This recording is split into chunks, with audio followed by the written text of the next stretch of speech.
Suzy fella. Hi, Jennifer. Hello. Hello, Suzy. Welcome again. I'm so sorry about that.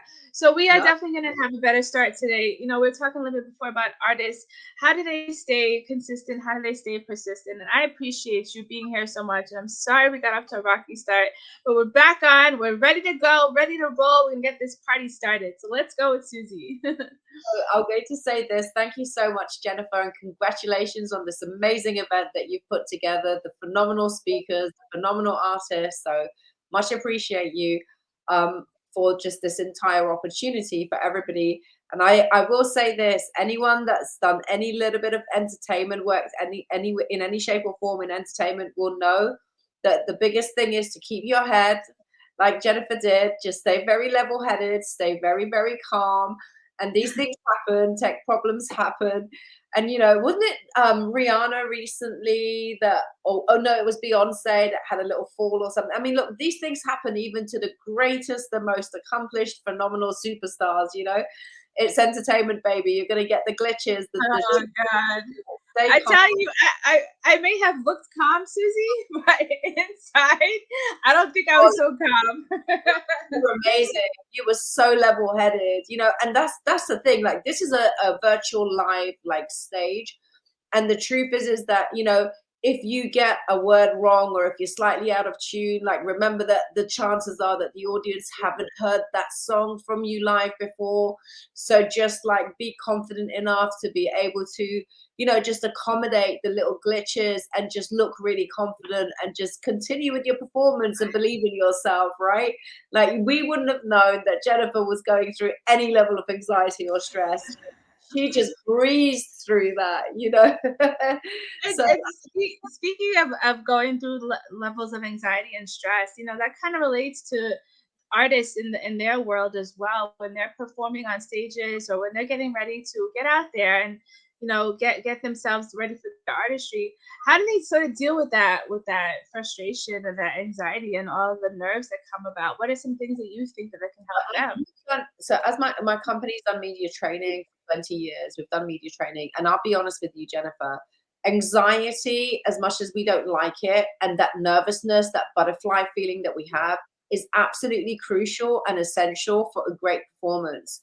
Like, because what it does is it gets your adrenaline going, it gets your voice like super hyped up, it gets all of the nerve endings going so that you can land on the stage or get on that radio interview, get on that TV interview, and really, like, your delivery will be much more heightened when there is a certain level of anxiety.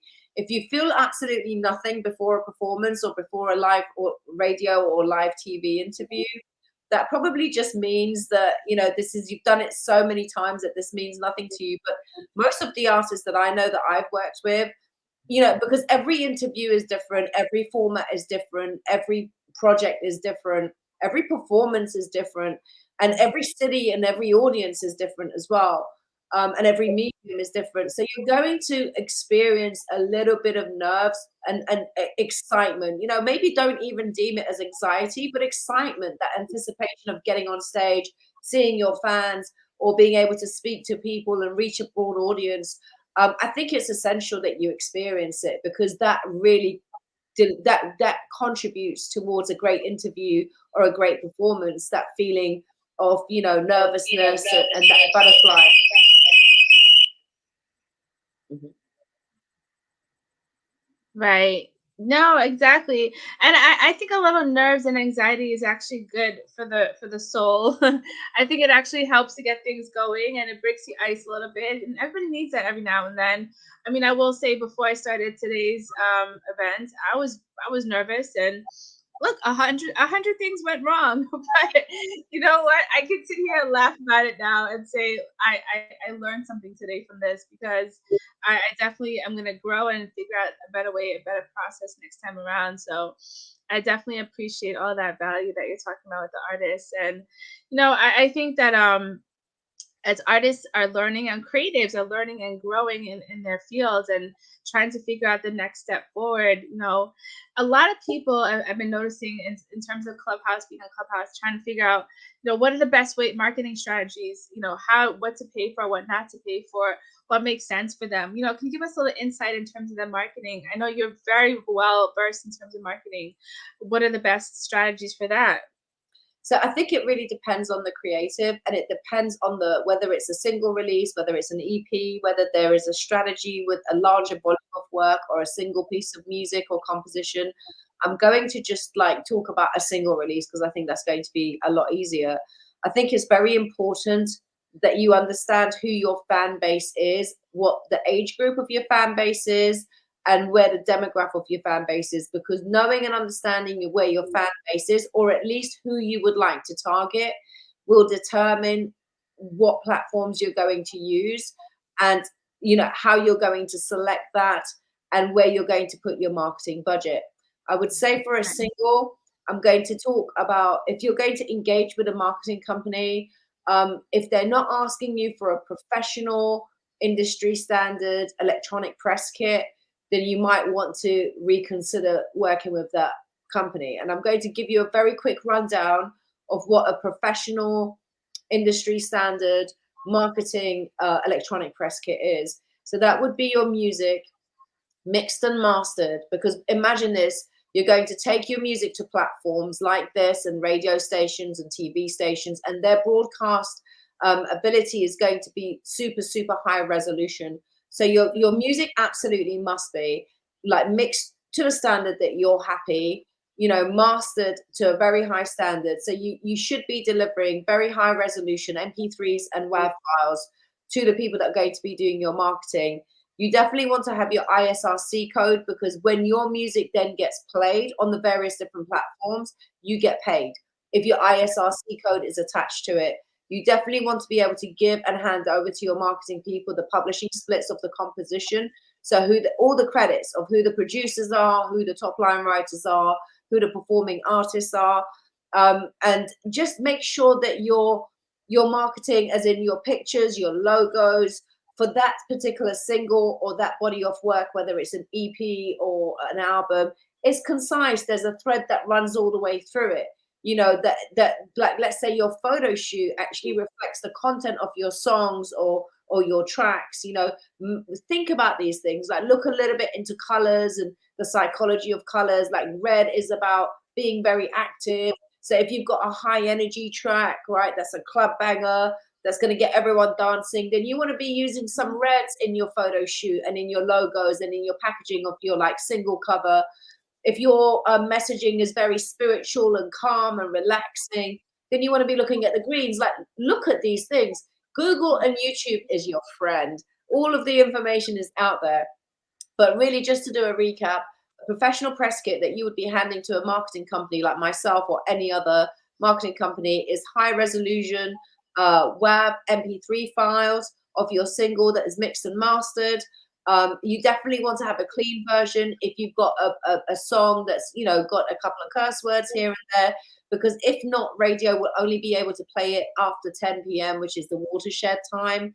You also want to make sure that you've got your ISRC code, a smart link to your release, right? So that the radio stations can include that when they broadcast your music, your publishing splits, and really great, biography. And please, please, please don't start with I was born like in, and then like my mum moved and then my dad went to this other job and then like nobody's going to read that. Like, just get into the creativity. I am an artist. I am inspired by, these are the things that I love. My music is an expression of, and then write it first in the first person, and then write it as if you're writing about you in the third person, right? So there would be no I's. It'll be like, I don't know, JOC is an artist that da da da da da da. So write it first in the first person and then write it in the third person. And also make sure that your photographs and everything, like, there are so many there are so many apps, there's so many places now that you can create really great wonderful assets for yourself as well.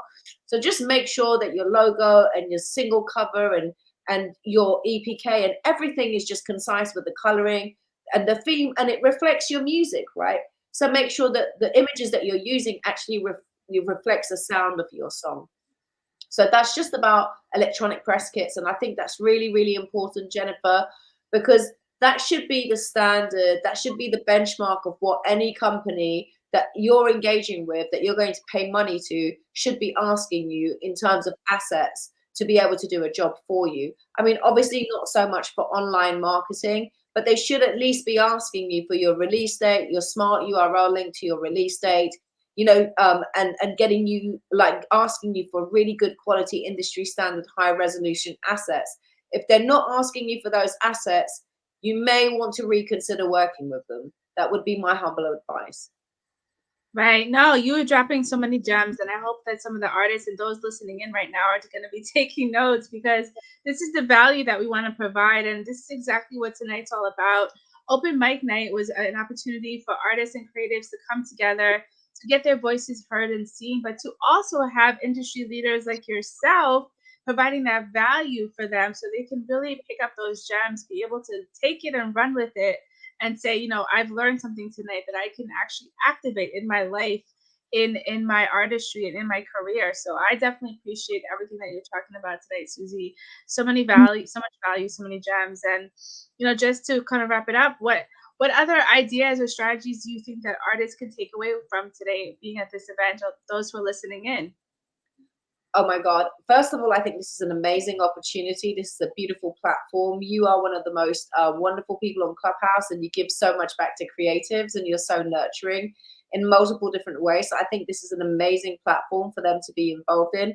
I personally know a lot of your speakers this evening, and they're absolutely amazing, outstanding speakers that will bring so much value to creatives. And I would just encourage creatives to continue to participate on platforms like this. Networking, your network is your net worth, people. Like, really, like, use these opportunities that Jennifer and other people are creating, to be able to, like, meet people like the speakers that Jennifer's bringing onto the platform, and forge, like, relationships, and be patient. Like, build relationships with people, really get to know people, like people like myself. I get back channels on Clubhouse, and it's just a link to a YouTube. I don't understand what that means. What capacity do you want me to listen to your music for? Are you asking me a marketing question? Do you want my feedback in terms of you know, Right. talk to people, get to know people, and let them get to know you, and build real, genuine, authentic relationships, because this whole business is absolutely based around relationships. Unfortunately, Jennifer has created this platform where we can all meet and support you and build relationships with you. Thank you for having me, Jennifer. It's been a real pleasure. Thank you. Thank you, Suzy. We really appreciate everything that you brought to the table today, and let everybody know how they can get in contact with you, how they can support you, all those things, because you're just a wonderful person, just, lighting up the industry. So Oh, thank you so much. I think the best way to reach me is Instagram. Don't expect to see any music content on my Instagram. I really do not. I function as a B2B company. I don't talk about the clients that I have and the businesses that I do on social media, because I like to keep my clients' business very, very private. But you can reach me at Suzy Zenouzi, on Instagram, on Facebook, on Twitter. I'm there, and reach out, and I'll be more than happy to assist or help. Thank you again, Jennifer. Appreciate you. thank you so much, Suzy. We definitely appreciate you. And again, we